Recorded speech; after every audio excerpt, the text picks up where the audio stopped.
My son-in-law drugged my drink to get my signature for my house. A waiter switched the glasses. They say family fires don't start with flames, they start with brunch. For 30 years I ran toward alarms, not from them. Now, retired, widowed, and running a small safety supply business, I thought the only smoke left in my life came from the warehouse heater. Then my daughter called. "Let's do brunch, Dad." Casual. That word should have been the warning. I was 5 minutes early. Chase, my son-in-law, was already there. Rolex catching the light, mimosa in hand. "Walt," he said like greeting an employee. "You still doing that firefighter cosplay store?" He laughed alone. "We're modern now. Paperless. Efficient. We just need a few signatures. Streamline things."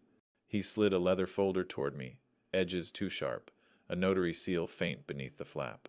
I looked up. "Streamline or strip?" He smiled. "Don't be dramatic, old man. The world changes. You can't hold the hose forever." Lily whispered, "Just sign, Dad." I guess 99% of you will hear this, sigh, and scroll past, not clicking like or subscribe, even if it only takes a second. What time is it for you, and where are you listening? They say every family story starts with something small, a word, a look, a gesture too casual to notice. Mine started with brunch. I was 5 minutes early. Old habits die hard. When you've spent 30 years answering alarms, you start to think, punctuality is a kind of prayer. The Lexus idled beneath a row of decorative maples at Summit Plaza, their leaves too perfect to be real. My Omega ticked steady on my wrist while the Pike Place in the cup holder went from warm to room temperature. The Wall Street Journal sat folded on the passenger seat, mortgage rates circled, because I still like to know how the world burned its money. Summit Cafe and Bar tried too hard to look effortless Edison bulbs. Fake brick, succulents so symmetrical they felt like props. The chalkboard behind the counter said, "Truffle omelets $27." The air smelled like lemon polish and quiet judgment. Lily waved from a corner booth, her smile bright but a little too rehearsed. Chase stood as I approached. That smooth, empty politeness some men wear like a watch. He already had a mimosa in hand. "Walt," he said, nodding as if I were a contractor he'd underpaid. "You still doing the hose and helmet thing?" I took a seat. "Still running Hale Safety Supply, if that's what you mean." He grinned, teeth too white. "Right, the firefighter cosplay store, that's what I call it." He laughed at his own joke, a low, satisfied sound that didn't invite anyone else in. "It's quaint, but Lily and I are modern, paperless, efficient." He swirled his mimosa, Rolex catching the light like it was waiting for applause. I could feel my daughter tense beside him. She stirred her water with a straw, eyes fixed on the condensation running down the glass. "I'm guessing this is about something," I said finally. Chase smiled the way salesmen do before a pitch. "Got some bank stuff, just a few signatures to streamline things. Taxes, refinancing, all that adulting." He slid a thin leather folder across the table, its edges sharp, too intentional. The Dior tote beside him gave off that new leather smell that still faintly reminded me of fire gear, the kind of detail that made my chest tighten without reason. "Streamline," I repeated, tapping my watch. "Or strip?" He chuckled. "Don't be dramatic. It's just efficiency, Walt. The world's changing. You've got all this equity sitting around doing nothing. Let us help." I didn't answer. Instead, I reached for the coffee mug, let the warmth steady me, and caught it the faint circle pressed into the folder's corner, a notary seal. Through the leather, you could still see the impression. Below that, the Mont Blanc elastic loop, holding a pen too polished to belong to someone who worked with their hands. I've been in smoke so thick you couldn't see your own fingers. I've heard buildings creak right before they fell. You learn to read pressure, not words. And right there, between the folded napkins and the fake brick walls, I felt pressure. Lily whispered something I couldn't catch. Chase just smiled wider. "Dad," she said softly, "he's just trying to make things easier." Easier. That word. Always the doorway to something hard. I let the silence hang. My mind flickered back to a soot-choked hallway, a boy coughing, my hands guiding him toward daylight. Calm saves lives, that's what I learned then. So I stayed calm now. When the waiter dropped off the check, Chase reached for it. I got there first. "Let me," I said, sliding my card in before he could protest. He laughed again, a little too loud. "You'll thank me later." Maybe I would, maybe not. As the check presenter shut like a book, Chase's folder stayed open just enough for me to see the notary seal and decide I wouldn't blink first. There's a rhythm to my mornings that hasn't changed since the firehouse days. Coffee first. Lights on in the warehouse before sunrise. Check the inventory sheets before the radio starts spitting out bad news. Hail safety supply might be small, just a corrugated building off Route 19, but it's mine. Veterans stop in for gloves. Small-town fire chiefs swing by for replacement masks, and we still do business with handshakes. Some people call that old-fashioned. I call it a code.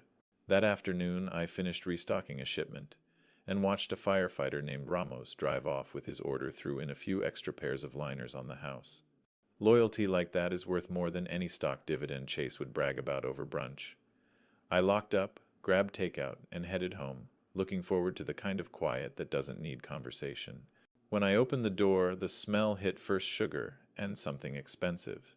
Lily's Dior bag sat on the chair, and beside it a white box from that bakery she likes uptown. "Thought I'd bring dessert," she said brightly. Her tone was brittle around the edges. Chase followed a beat later, carrying a laptop bag that didn't fit with the casual visit vibe. "Hey, Walt," he said, voice all business casual charm. "We've got something quick to run by you, just housekeeping stuff."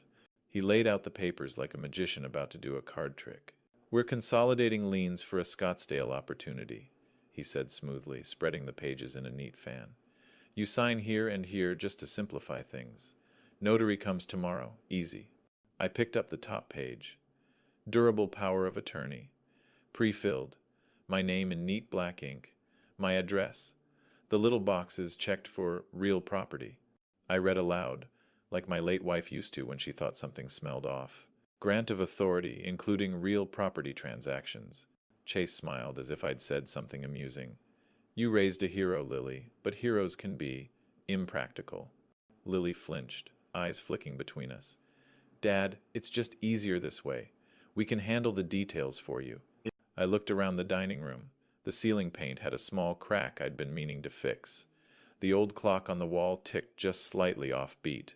Little things, ordinary things. But the room suddenly felt staged, like everything familiar was being used against me. I set the paper down, careful not to smudge it. "Scottsdale opportunity, huh? What's that? Some kind of real estate fund?" Chase straightened his cufflink. "You don't have to worry about the details. That's the whole point. We streamline." "Streamline or strip?" I asked quietly. His smile tightened. "You make it sound sinister. Maybe I've earned the right to ask."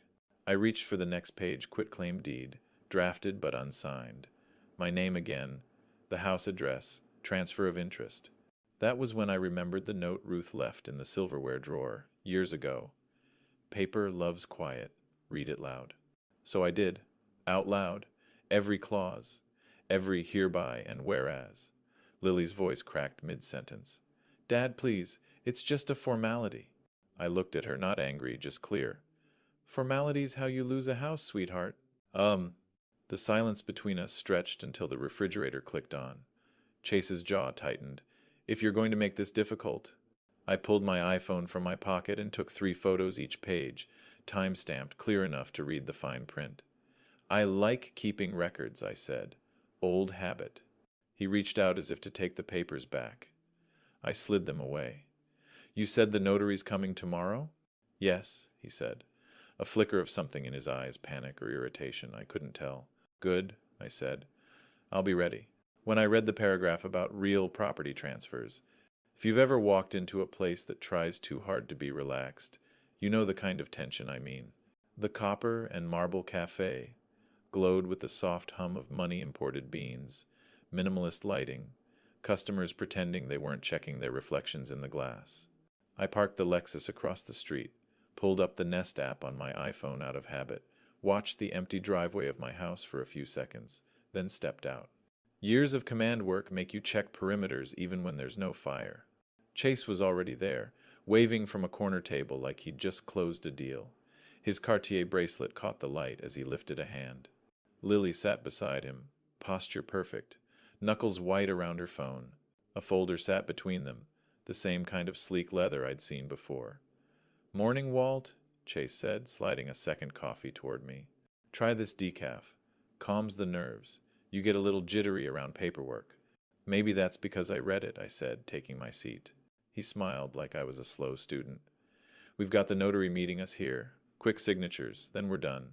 Paperless future, right? Steam hissed from behind the counter. I turned my head and froze for half a heartbeat. The barista was Tommy Kearns. Same sharp jaw, same scar under his left ear. I'd carried him out of a burning apartment 15 years ago, a kid barely old enough to drive. He recognized me immediately, eyes widening before he schooled his face back to neutral. I gave him a nod, the kind that said, "We'll talk later." "Tommy," I said casually, "how's your mom?" He blinked once. "Still loud? Still cooking too much?" His voice was steady, but his eyes flicked between me and Chase. Chase laughed like he owned the place. "Small world, huh? You firefighters are everywhere." He reached for the coffee cups just as Tommy set them down. There was a faint ring of spill near one, dark against the marble. Tommy wiped it with a towel, fast and smooth. In that motion, he rotated the cups left for right so cleanly no one else noticed. "Happens," he muttered, almost too quiet. I caught it, though. And so did he. Chase pushed the cup toward me. "Drink up, Walt. I swear it'll make this easier." I looked at the cup, looked at Tommy. He didn't move. His jaw flexed once. I didn't drink. Chase did. One impatient sip, then another. He launched into some speech about asset mobility and intergenerational stewardship, corporate air freshener for theft. 10 minutes later, his rhythm slipped. His words stretched. Lily's phone buzzed twice, unanswered. "You good?" I asked, voice flat. He blinked, confused. Yeah, I'm just lightheaded. Long morning." From the kitchen came the smell of burnt toast. Somewhere outside, a siren started up, far but growing. My hands were steady on the table, steady the way they used to be on the nozzle when flames clawed through drywall. The door opened. A woman with a briefcase hurried in, scanning the room. "Sorry, I'm late traffic." The mobile notary. Chase tried to stand, missed the edge of the table, and his Mont Blanc pen rolled from his hand. Lily's voice broke. "Chase?" I reached for my phone. "Calm first, then call. Always." 911, I said evenly. "Possible poisoning at Cafe Alder, corner of 5th and Main." The barista's towel froze mid-wipe. The notary's face went pale. When Chase's hand missed the Mont Blanc by an inch, I heard Ruth's voice in my head. "Calm first, then call." And I did. When you've spent most of your life running towards smoke, the trick after retirement is learning how to breathe when everything's calm. But that morning, the air in Cafe Alder wasn't calm. It was heavy with steamed milk and panic. The siren I'd heard in the distance finally arrived, lights washing the copper walls in red and blue. Chase was slumped over, his expensive watch catching the light every time the paramedics checked his pulse. The notary had vanished, like a ghost who never signed in. Lily was shaking, knuckles white around her phone. "He just got dizzy," she said to the officer, voice breaking. "He didn't mean—" She stopped when she saw my face. "I know," I said. "Let's just deal in facts." The EMTs worked fast. Oxygen, vitals, a stretcher. They asked if I was family. I said, "No, father-in-law. That's enough for now." Lily followed them into the ambulance, tears streaking her mascara. When the doors closed, I turned to the cafe manager, a woman about my age with nerves drawn tight. "I'll need a copy of the CCTV for the last hour," I said. She hesitated. "Sir, I'm not sure we can—" Before she could finish, Tommy stepped in from behind the counter. "It's okay. This is Captain Hargrove. He saved me when I was 17. He knows what he's doing." Something changed in her posture. Respect, maybe, or relief at being told what to do. She nodded once. "Come with me." In the back room, the smell of espresso and disinfectant mixed like burnt toast and hospital soap. The manager pulled up the footage. The time-stamped file showed Chase sliding something into the coffee cup quick, subtle, but there. She exhaled through her nose. "Jesus!" I didn't respond. Just said, "Export the clip. Keep the original on your system. 2 copies, different drives." She did, quietly. I watched her print the receipt log for the morning. Tommy labeled the cups with a Sharpie, sealed them in plastic pastry bags. His hands shook. "Chain of custody, right?" "Right," I said, taking one bag. "Never touch the rim." When When the police officer approached, he looked young enough to be my grandson. Sir, do you want to press charges? I stared at him for a beat. I want the truth to stand, that's all. Lily's voice floated back from the doorway. Dad, please. Not like this. I kept my tone even. Like this, exactly. He wrote down my statement while his body cam blinked red. So you're saying you didn't drink from the cup? Didn't touch it. I was watching. Any reason you thought your son-in-law might, do this? I looked past him, toward the cooling coffee machine, where one drip formed, fell, and spread into a small, perfect heart on the counter. You don't spend your life running into burning rooms without learning to notice who locks the doors behind you.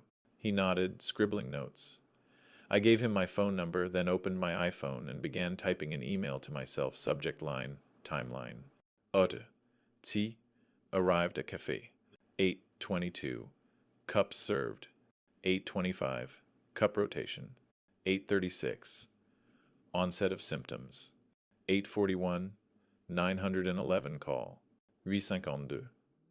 Ambulance départure. I attached 2 photos. The sealed cup bags and the manager's receipt log. Facts, not opinions. Facts hold up better under heat. When it was done, I sat alone at the corner table, the noise fading back to clinks and whispers. The manager turned the closed sign on the door. I watched her lock it, the key trembling slightly in her hand. Outside, the late sun spilled over the marble counter, gold and unforgiving. I stood, slid the evidence bag into my jacket pocket, and took one long, even breath. With the evidence sealed and the timeline sent, I stepped into the late sun and realized the next move wasn't shouting, it was subtraction. There's a special kind of silence that comes after chaos, the kind you can actually work in. That morning, I brewed my coffee, sat at the kitchen table, and opened my notebook. No speeches, no vengeance plan pinned to the wall, just a checklist. Because when you've led men through burning buildings, you learn that order is the only antidote to panic. First item, Bank of America. I called the fraud line, gave my account number, and said the words I'd repeated in my head all night. Flag any power of attorney requests. No exceptions. No remote authorizations. Voice confirmation only. The rep's tone shifted halfway through my explanation. Firm became respectful. Understood, Captain Hargrove. You'll receive written verification within 24 hours. Second item, vendors. I called Hale Safety Supply's major clients, the small-town firehouses and veteran centers that had kept me in business long after I retired. Pause all third-party pickups, I said. No invoices processed without my signature, even if someone shows up with my daughter's last name.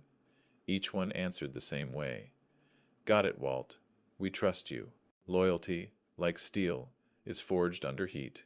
By 10, I was in Midtown, 20 floors above the city, sitting across from my attorney, Margot Peña. Her office smelled like paper and resolve. Sirens echoed faintly from the street below, a reminder that the world keeps burning somewhere, even on your quiet days. She was already scrolling through my email thread when I sat down. We're doing this quiet, she said, tapping the MacBook Air. I nodded. No posts, no speeches, just paperwork. Oh, she leaned back, studying me. Then we'll start with the trust. Narrow amendment, conditional clauses. If anyone tries to exercise authority under a fraudulent POA, the asset auto-locks. You'll get alerts from both the bank and the title office. Her hands moved fast, typing, clicking through tabs. The screen glowed faintly against the glass behind her. Next, she said, the lake property. We'll add survivorship language and install a new ring system. You'll want camera eyes on both doors. Tahoe isn't exactly private this time of year. She pushed a document toward me. Initial here. The Mont Blanc felt heavy in my hand. Ruth had given it to me when I opened the shop 20 years ago, back when signatures meant something. The ink bit softly into the paper, final, deliberate. I thought about the old firehouse saying, check your exit before you enter. That's what this was. Checking exits. When I got back home, I opened the laptop, created a spreadsheet titled Trust Shield Protocol, and started listing every account, property, and recurring draft. Column by column, I traced my name through the world until every pathway ended where I wanted it to. The Tahoe cabin came next. I drove up that weekend with a new set of locks and a Ring camera. The air up there always smelled clean, like pine and memory. I stood on the porch, winter light sliding across the frozen lake, and screwed the camera into the frame myself. No contractors, no middlemen. I wanted to see who came to my door, not read about it later. That night, back home, CNN murmured low on mute while the printer hummed beside me, spitting out the new trustee page. My Omega ticked in rhythm with the machine. One by one, the pages slid into the out tray, still warm from the ink. By the time the printer spat out the new trustee page, my world sat on my side of the table again, and that meant I could finally face the part that would hurt. You never expect the knife to come with applause. Summit Ridge Country Club glowed, like it was auditioning for a brochure, white tablecloths, string lights woven through fake ivy, champagne flutes lined like soldiers. A banner read First Responders Scholarship Gala. Ruth's photo sat beside a fire boot filled with carnations, her handwriting, "Always come home," framed beneath it. I straightened my navy suit, the Omega on my wrist ticking soft and steady. Habit made me scan exits, corners, faces. You can take the man out of the firehouse, but not the firehouse out of the man. Lily was radiant and nervous. Her Dior clutch matched the stage lights, her hand trembling around the mic until she found her balance. Chase stood a few feet behind her, crisp tuxedo, that perfect jawline that always looked ready for a camera. "My father," she began, voice soft, "is a hero." She paused, and people smiled, clapped politely. "He's also alone. Since Mom passed, it's been hard. Finances, health decisions. Life doesn't come with a manual." A ripple moved through the tables. My chest went cold. She continued, her tone smoothing out. "That's why I'm so grateful for Chase. He's been helping Dad organize things, retirement accounts, refinancing options, making sure he's protected." I heard the words, but what I felt was the collective turn of a room, the subtle lean, the way polite people begin to believe they know your story. Across the table, Mrs. Whitaker, who'd sent casseroles after Ruth's funeral, tilted her head with sympathy. The club treasurer murmured something about financial guardianship. Chase smiled like a man tasting victory. He gave a small shrug when our eyes met, the kind you'd give after a winning hand. My throat felt dry, but I stayed still. The hero of a smaller fire, trapped in a bigger one. When the applause came, it was gentle. It hurt worse than booze. I walked to the podium for my brief thank you. My voice held. Years of incident command made sure of it. "This scholarship means a lot," I said. Ruth believed in service, not speeches. So, thank you. I stepped down to another round of polite clapping that felt like pity dressed in sequins. Chase was already shaking hands with the treasurer, a glass of champagne in the other hand. Lily smiled too wide, eyes glossy. "Dad," she said when I caught her in the hallway, away from the crowd, "please sign it.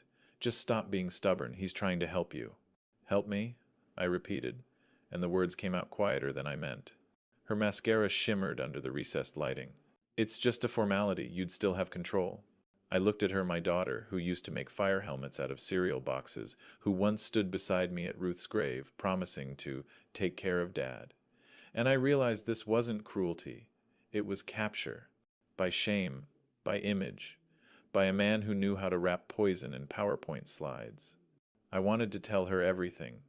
The evidence, the police report, the truth, but I didn't, because part of me still wanted to believe she'd come home on her own. Instead, I nodded once, the way you do when the fire's already too far gone. "Take care of your speech, Lily. You did fine." Then I turned, walked back toward the ballroom. The photographer waved me over, lined me up beside the scholarship kids, all dressed in rented suits and borrowed pride. I smiled for the photo. The flash popped, clean and hollow. And then I walked out into the night air, and finally allowed myself one real breath. When you've spent a lifetime running incident command, you learn that control isn't shouting its direction, quiet direction. You don't rush the flames, you shape the airflow. Margot understood that instinctively. By Monday morning, her email had already gone out neutral, factual, surgical, subject line, for transparency, incident report attached. She copied the Summit Ridge Country Club board, the donor committee, and the Scholarship Foundation chair. No adjectives, no blame, just the body cam report number, the cafe timestamp, and the confirmation that the case was under investigation. It was truth delivered like oxygen, colorless, necessary.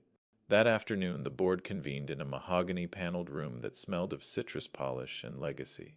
The treasurer, a man who'd spent 20 years perfecting the art of polite discomfort, read the email aloud.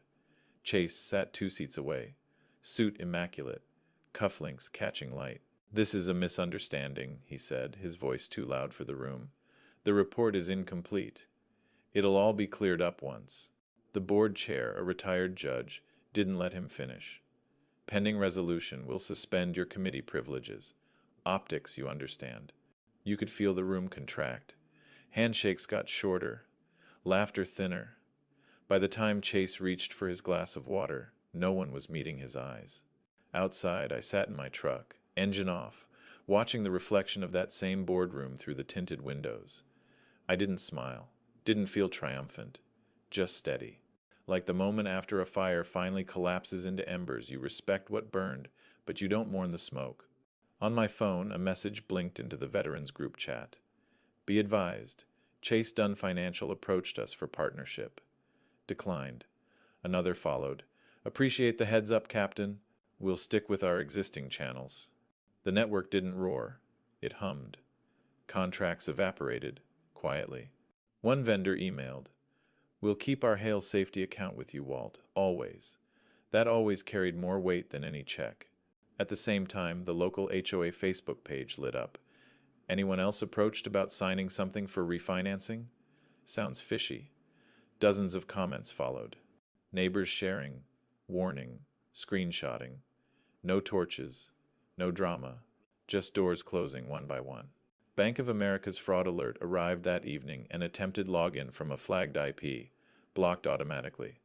I stared at the notification for a long moment, then filed it away.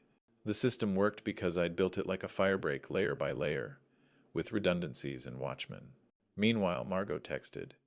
2 of his clients just withdrew. You didn't need to say a word. I didn't reply right away. Instead, I went out to the workshop behind the house, the same place Ruth and I used to refinish old chairs on weekends. The air smelled like sawdust and cold metal. On the pegboard hung my old turnout coat, its reflective stripes still faintly visible. I traced a finger over the faded patch that read Captain W. Hargrove. Fire Prevention Week had been my favorite, teaching kids to stop, drop, and roll. Simple, clear, effective. Tonight, I realized I was doing the same thing, stopping the spin, dropping the noise, rolling the truth where it needed to go. No speeches, no viral moment, just gravity doing its work. By the time Chase realized the handshakes were cooler and the smiles thinner, the room he'd counted on had quietly moved 2 steps away. I guess 99% of you will hear this, sigh, and scroll past, not clicking like or subscribe, even if it only takes a second. What time is it for you? And where are you listening? You can tell when someone's been crying long before you see the tears. The posture gives it away, the tight shoulders, the stiff neck, the way the hands won't stop moving. That's how Lily looked when she walked into my warehouse office. Pale, furious, scared. The hum of the fluorescence filled the silence between us. Outside, a forklift beeped as it reversed, steady as a metronome. She didn't wait for me to speak. "You're destroying us," she said. Her voice cracked halfway through us. I gestured toward the chair across from me. "Sit." She didn't. "Do you even know what you've done? They're freezing Chase's accounts. His clients are backing out. Our rent just went up. My insurance got flagged because of the investigation. You need to fix this." I opened the drawer, pulled out a tea bag, dropped it into a chipped mug. The kettle hissed in the background, a small domestic sound in a room made for grit and work. "No, Lily," I said quietly. "I don't need to fix it." She slammed her palm against the desk. "Just sign the damn power of attorney and they'll stop." The cup rattled, but my hands didn't. I poured the hot water, watched the steam rise between us. "No, honey," I said softly. "That's when they'll start." She blinked, disbelieving, like the sentence didn't compute. Her lips trembled. "He loves me." The nest chime sounded from the loading dock, someone dropping off an order. She flinched at the sound, shoulders jerking like a spooked animal. I set the mug in front of her, the tea still swirling. "Then he can love the truth in public," I said. For a long time she didn't move, just stared at the cup, eyes rimmed red. "Do you think I wanted this?" she whispered finally. "Do you think I like people whispering that my husband tried to?" She stopped herself, the rest of the sentence dying before it left her mouth. I think, I said slowly, you wanted peace more than you wanted truth. I understand that, but peace without truth doesn't last. I reached into the drawer again, pulled out 2 printed sheets bullet points, black ink on white paper. These are my boundaries, not threats, boundaries. She took them reluctantly. Read the first few lines aloud, voice flat. Separate finances, counseling, written apology to the board for misstatements.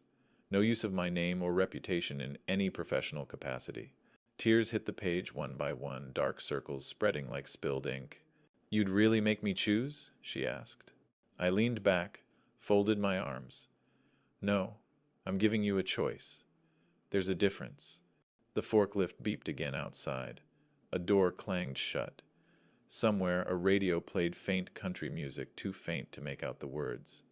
I watched her fold the papers, slowly, carefully, as if creasing them less might soften what they meant. She slipped them into her purse, her fingers trembling. I don't know if I can do this, she said finally. You don't have to know today, I said. You just have to start being honest. She looked at me for a long time, eyes glistening with a mix of hurt and defiance. Then she turned and walked out. The glass door swung once, twice, then settled. When it shut, I caught the faint reflection of myself in it, older, steadier, lonelier than I wanted to admit. I reached for my keychain, thumb brushing over Ruth's ring, still cool to the touch. I could almost see her raised eyebrow, the one that used to mean, hold steady, sailor. When the door shut and the forklift beep faded, I knew the next voice I needed to hear would be Lily's on a stage, not in a hallway. Paper doesn't shout, it waits, and when it moves, it leaves marks deeper than people expect. By the time I got to Midtown, the clouds over 6th Avenue were the color of copier toner. Margot's office sat high enough above the noise to make sirens sound polite. Glass walls, pale wood table, the faint smell of citrus cleaner. You could see the reflection of the city in every surface, sharp, layered, unsentimental. She slid a folder toward me. Subpoenas are ready, she said, tapping her pen. We'll start with the cafe's thermal printer log, Tommy's shift schedule, the notary's calendar, and Chase's sign now text chain. I leaned back in my chair. You make it sound like a grocery list. It is, she said. We're just shopping for truth. Oh, her eyes flicked up from the screen. You good? I shrugged. Been worse. Kitchen fires, stairwells. That earned half a smile. We'll also request Bank of America's POA flag reports and confirmation of your fraud alerts. It'll round out the chain of custody. Chain of custody.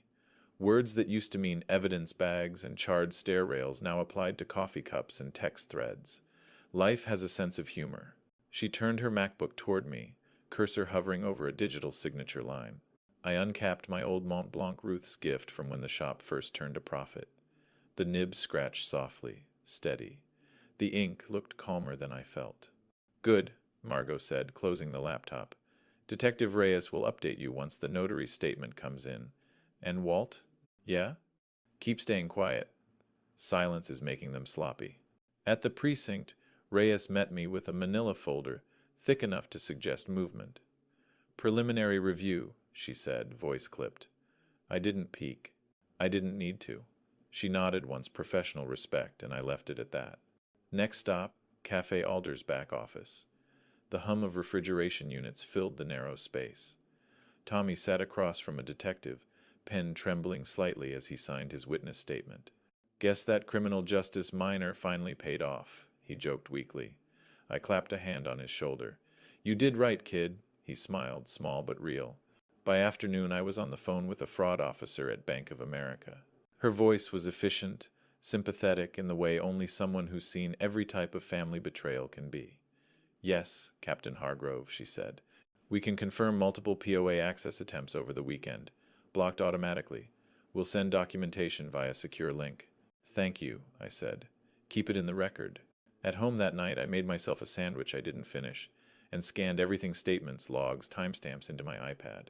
The Nest Cam clicked softly on the porch as moths battered themselves against the light. The quiet was thick enough to hear paper edges shift when I turned a page. A memory surfaced out of nowhere. Ruth in our first house, paint under her nails, the fridge covered with lists. Call plumber. Replace smoke detector. Keep receipts. She believed paper was proof.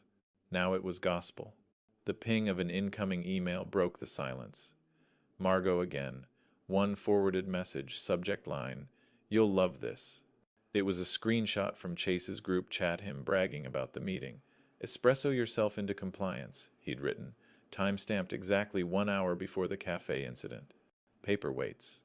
But when it speaks, it doesn't whisper. With the subpoenas served and the text preserved, I set my alarm for dawn, because the next fight would be fought under fluorescent lights and bylaws. The club lobby smelled like lilies and chlorine, the scent of money trying to smell clean. On the brass easel by the entrance, a cream cardstock notice caught the morning light. Special General Meeting Member Conduct and Donor Transparency, printed in gold serif font, the kind that pretends to whisper rather than announce. I stood there long enough to watch a couple of board members pretend not to look at me as they walked past. The reflection in the glass door showed my own face, older, harder, but calm. Years of standing in firehouse smoke had burned away the need to flinch.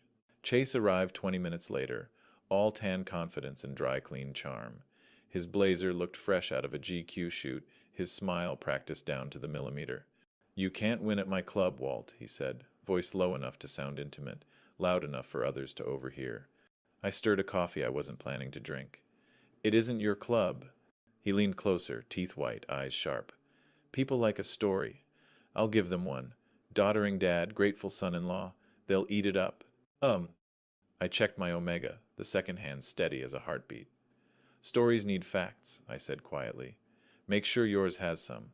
He laughed, but it didn't reach his eyes. Margot had warned me this was coming. "They'll dress it up as governance," she'd said. "But it's theater. Keep your lines short. Let the exhibits talk." That afternoon in my shop, I followed her advice. The place smelled faintly of rubber gloves and metal polish.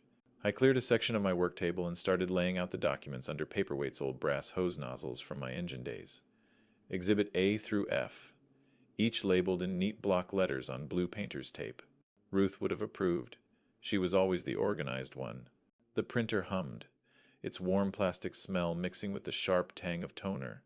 I watched the paper feed out police report number, body cam citation, bank alert confirmation, club ethics bylaw.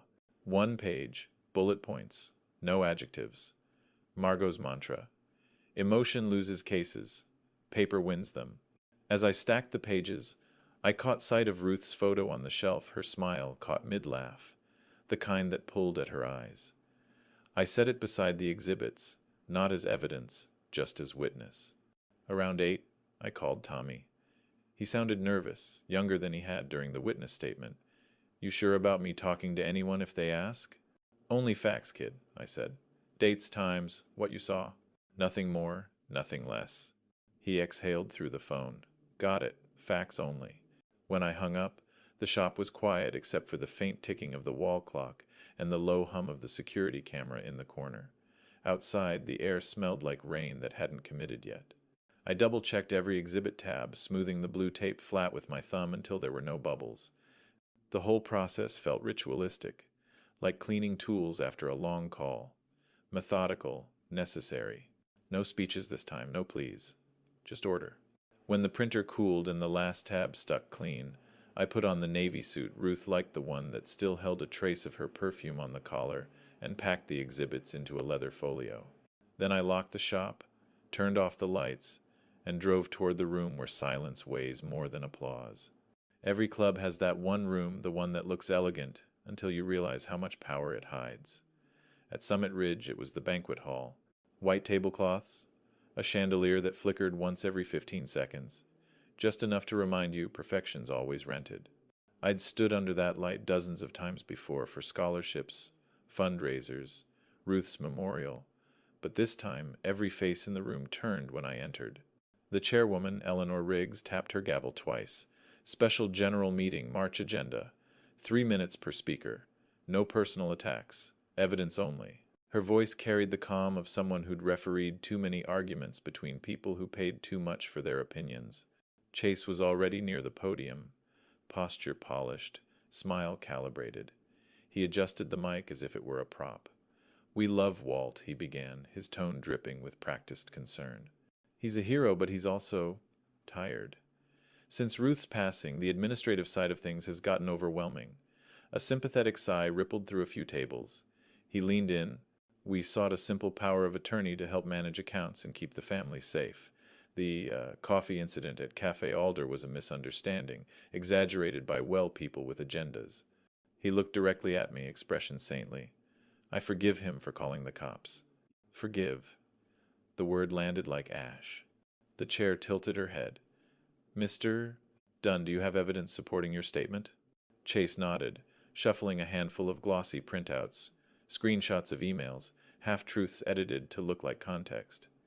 Here, he said smoothly. Notes from my planner, communication logs, a few texts taken out of context by, well, you'll see. Eleanor took them without comment, her reading glasses glinting under the flickering light. Thank you, Mr. Dunn. She placed the prints face down and reached for the next folder mine. Captain Hargrove, would you like to speak? I shook my head once. Paper will do fine. She opened the packet, flipped past the cover page, and began to read aloud in the same steady tone she'd used for the bylaws earlier. Incident Report 2417. B Bodycam Index References at 8:36. Cafe CCTV log chain preserved by management. Bank of America security notification confirming attempted POA access on March 10th. Attached copy of subpoena notice to the notary and preliminary witness statement from cafe employee Thomas Kearns. The room changed temperature. You could feel it. The polite hum turned into a rustle of fabric, the sound of people suddenly remembering they had questions. Chase's jaw tightened. None of that's been verified, he said too quickly. Eleanor didn't look up. It's stamped and logged, Mr. Dunn. Verification pending completion of the open investigation. Someone near the back coughed. Someone else whispered. He said coffee mishap. I stayed seated, hands folded. You don't shout when the fire starts moving the way you want it to. Eleanor turned another page. Mr. Kearns has requested to speak briefly to confirm his statement. The door near the kitchen opened. Tommy stepped in wearing a borrowed navy suit that didn't quite fit, hair combed too flat, tie slightly crooked. His palms were slick against the microphone when he adjusted it. For a second, he just stood there breathing hard, eyes scanning the crowd of country club donors and dinner jackets. Then he found me near the back. I gave him a small nod, steady, like we used to do before a hoseline push. When Tommy cleared his throat and looked straight at the microphone like it was a person, the room leaned forward with him. Tommy's voice shook at first, the kind of tremor that comes from being the only person in the room who doesn't own a golf shirt with the club logo. He adjusted the microphone once, twice, then tried to start. He stopped, glanced at Eleanor, the chairwoman. She gave him a small nod. Just speak plain, Mr. Kearns. He swallowed hard. Mr. Hargrove's son-in-law, he nudged a cup toward him and said it would help him sign. I wiped the table, switched them, by accident, I guess, and he drank his own. Then he got sick. I didn't know what was in it, but that's what happened. The room was silent except for the faint buzz of the ceiling lights. Tommy's hand went to his collar. I'm sorry, Eleanor interrupted, calm but firm. You followed health code and did your duty as a witness. Thank you. He nodded, relief and fear mixing on his face, and stepped back. The chandelier above him flickered once, like it knew the script. Detective Reyes took the mic, next short haircut, plain gray blazer, the kind of woman who didn't fill silences unless she meant to. We are not here to discuss criminal charges, she said. We're confirming a reported incident, preserved evidence, and forensic continuity. She turned toward the easel beside her. A large foam board rested on it, covered by a sheet of paper. When she pulled it away, the air in the room shifted. Printed in bold, sans serif letters was a screenshot time-stamped, authenticated. Espresso yourself into compliance. Underneath, the metadata. Date, time, sender, Chase Dunn. The sound that came next wasn't quite a gasp, not quite a sigh. More like a tire slowly losing air. Someone near the back murmured, "Oh my God." Reyes kept her voice even. This message was obtained from the subject's phone, preserved by warrant, and verified through carrier data. It was sent 1 hour prior to the incident. She closed her folder. That concludes my summary. No dramatics, just process. And it was worse that way. I didn't look at Chase. I didn't need to. The air around him was already changing, people leaning back in their chairs, heads tilting away, whispers rising like wind through reeds. His jaw tightened, then loosened. Instead, I looked at Lily. She had her hand over her mouth, eyes locked on the easel. Then, slowly, she dropped her hand. Her skin had gone pale, and for a moment she looked 12 again, like the day she fell off her bike in front of our old house, and I told her, "Look where you want to go, kid. Not at the ground." Now she was looking at me. The chandelier flickered again, and for a split second, the room looked like one of those black and white photos you see in old firehouse halls, faces frozen between duty and shame. Chase finally found his voice. "That's a joke," he said. "A bad one. People joke. You all know," but the words didn't go anywhere. They fell flat, tripping over the truth already standing on the board beside him. From somewhere near the donor table, a woman whispered, "He sent that before it happened." Another voice answered, "Says so right there." Eleanor cleared her throat. "We'll take motions." Her gavel hit once, sharp as a match strike. The room was still, everyone waiting for someone else to speak first. As the easel creaked and the text sat there like a dare, Lily stood up, and the scrape of her chair was louder than the chandelier's flicker had ever been. The chandelier steadied its flicker, almost like it was holding its breath. Lily stood there, both hands gripping the edge of the lectern, the microphone catching the uneven rhythm of her breathing. You could hear the air conditioner hum, the faint clink of someone setting down a wine glass. When she spoke, her voice cracked once, then leveled. "I said my father needed help," she began. "That wasn't true." The room quieted. No coughs, no shifting chairs, just that single sentence landing and sinking. She swallowed, the mic picking up the sound. "I needed help. I was embarrassed by being ordinary, by not being as sharp or as shiny as everyone else in this room. And Chase," she paused, glancing toward him. "Chase sold me a shortcut. I believed him." Across the aisle, Chase leaned back, arms crossed, his jaw working like he was chewing a secret. Lily took another breath, small and shaky but deliberate. "Dad, I used your name like a key. I thought if I borrowed your reputation, your service, people would respect us faster." Her voice trembled, then steadied again. "I'm sorry." The words didn't come toward me, they rose into the air, toward the room, the board members, the donors, the neighbors who'd once brought casseroles after Ruth died. She was setting the record right where the lie had lived. Then she turned back to Chase. Her tone softened, not with mercy, but with understanding that cost something. "Chase, you told me love meant signing, that if I loved you, I'd trust you. But love doesn't mean obedience. Love means stopping when you're about to cross a line that hurts someone." He let out a small, humorless laugh. "You'll regret this," he muttered. She looked at him, head tilted slightly, voice barely above a whisper. "I already do." The line hit like a slow exhale. No drama, no explosion, just finality. I felt my knuckles ache, the kind of deep ache that comes from old burns and older habits. My hand brushed the ring of the folder in front of me, grounding myself. The image that came to mind wasn't from that night, or even this decade. It was Ruth in our old kitchen, holding up a chipped dinner plate I'd told her to throw away. "It's ours," she'd said. "It's honest." Lily's voice sounded like that plate, cracked, flawed, but still strong enough to hold what mattered. Eleanor, the chair, cleared her throat softly. "Thank you, Miss Dunn." Then turning to the room, "We'll move to motions." Paper rustled. Hands rose. The process was old, procedural, impersonal, and somehow sacred. "Motion to suspend member Chase Dunn pending review." "Aye," came a wave of low responses. "Motion to refer to the Ethics Committee for further investigation." "Aye." "Motion to approve the annual Ruth Hargrove Memorial Scholarship Fund." "Oh?" That one wasn't unanimous, it was unanimous and heartfelt. The kind of yes that fills the air. Chase sat still, jaw tight, eyes locked somewhere past the chandelier.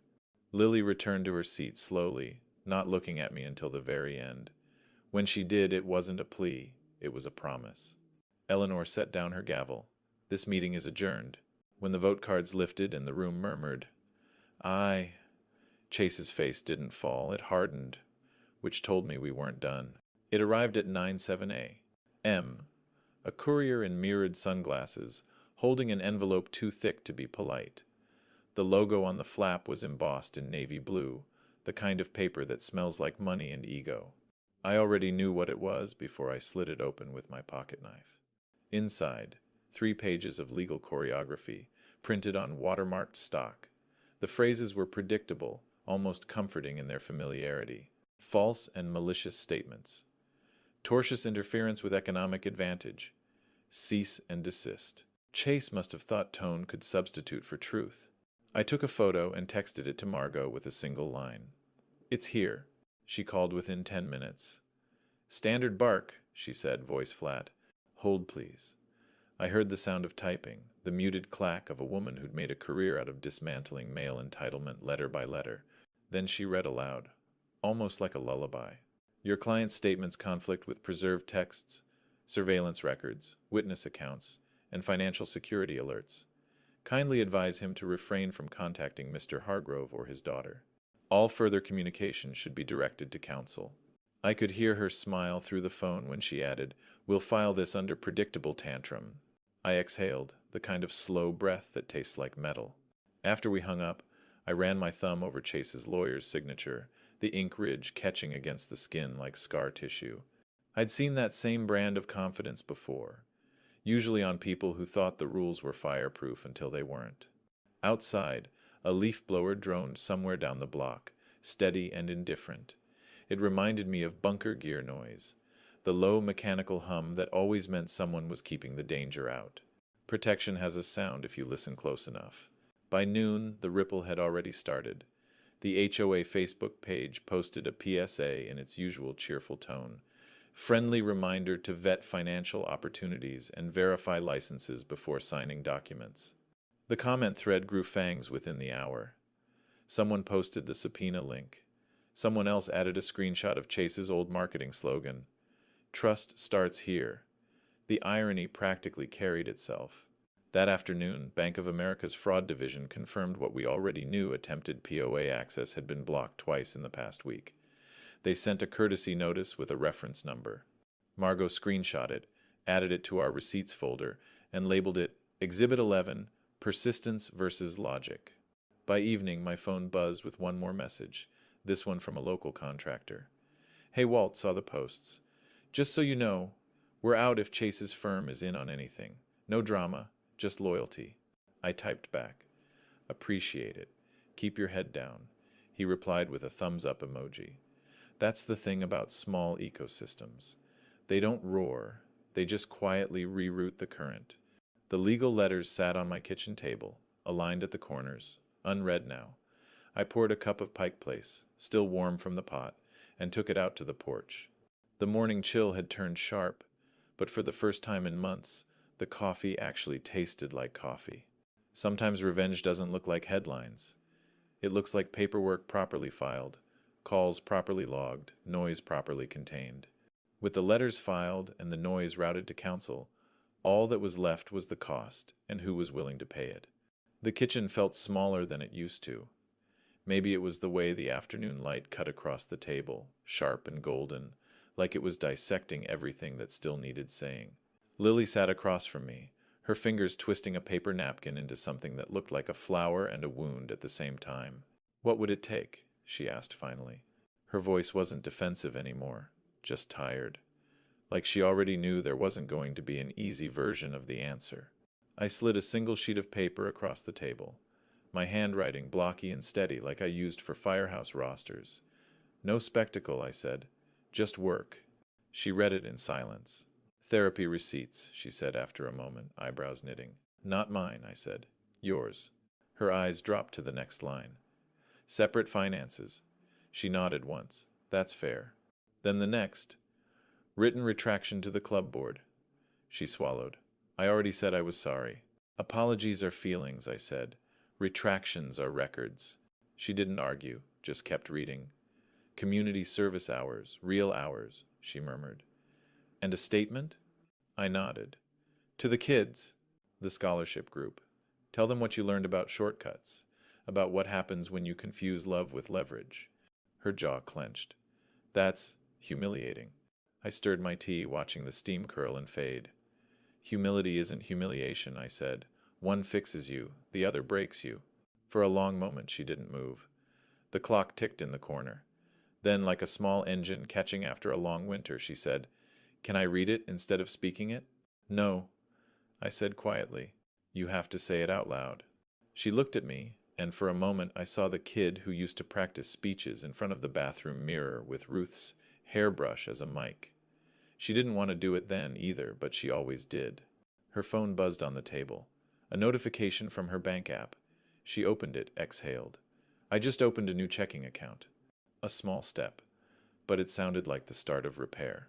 She typed another message, this one to the club chair. "Drafting retraction letter," she said under her breath. Subject line, clarification and apology. "Good," I said. Then she opened her iPhone calendar. I watched her thumb hesitate before typing. Therapy, Wednesday, 3 p.m. She hit add, and the alert tone pinged once, bright and final. For a while, neither of us spoke. The kettle ticked as it cooled on the stove, that soft metallic rhythm I'd heard 1,000 times before. It reminded me of nights after bad calls at the station, the young rookies sitting with coffee cups they couldn't quite hold steady, saying, "I messed up, Cap," and me saying, "Then fix it right, once." Thoroughly. I thought about how every one of them grew up after that one bad call. When Lily's phone chimed again, I saw the new calendar title appear across the screen, "Say It Out Loud." She looked up at me, eyes clear for the first time in months. "I'll do it," she said. I nodded once. "Then we're good.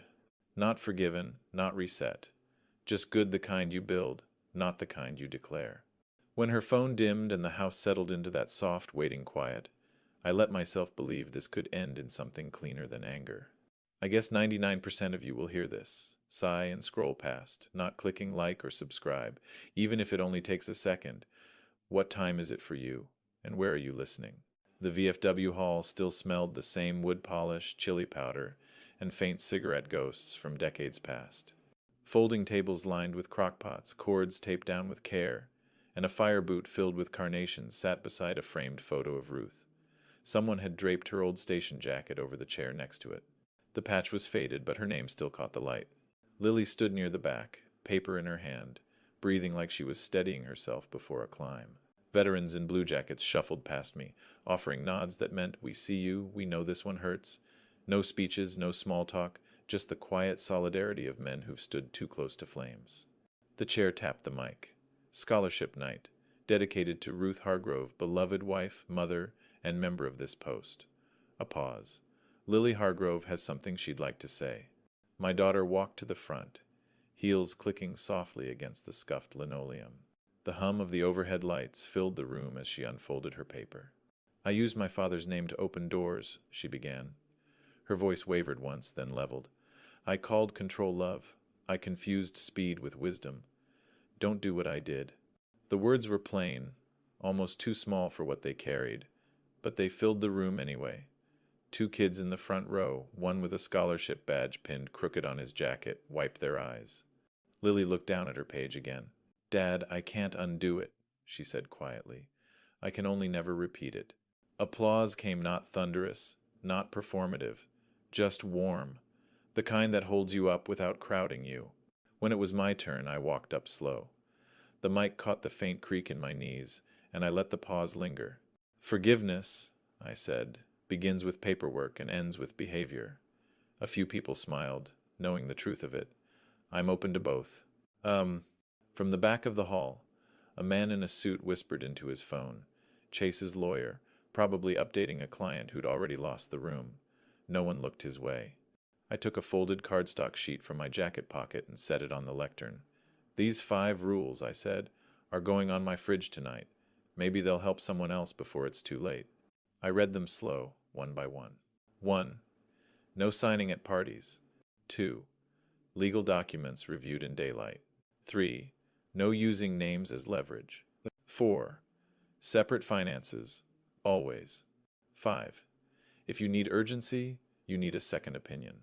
A murmur of approval moved through the room, practical wisdom disguised as small print. Afterward, people came by to shake hands, to pat shoulders, but the moment that mattered was quiet. Lily came up beside me, eyes red but steady. "Can I come by Sunday?" she asked. "Dinner," I said. "No money talk." She smiled, small but real. Deal. On our way out, I brushed my hand along the doorframe and felt the small nick in the wood where Ruth once bumped her trophy coming through. I'd never sanded it down. Small evidence of a life that held. That night, back home, I taped the cardstock to the fridge with blue painter's tape. The ink bled a little from the condensation, but the words stayed clear. As I locked up, I caught my reflection in the dark window, older, maybe softer, still standing. We walked into the cool night, my omega ticking steady, and for the first time in a long time, the house key in my pocket felt exactly like what it was mine to guard, not to grip.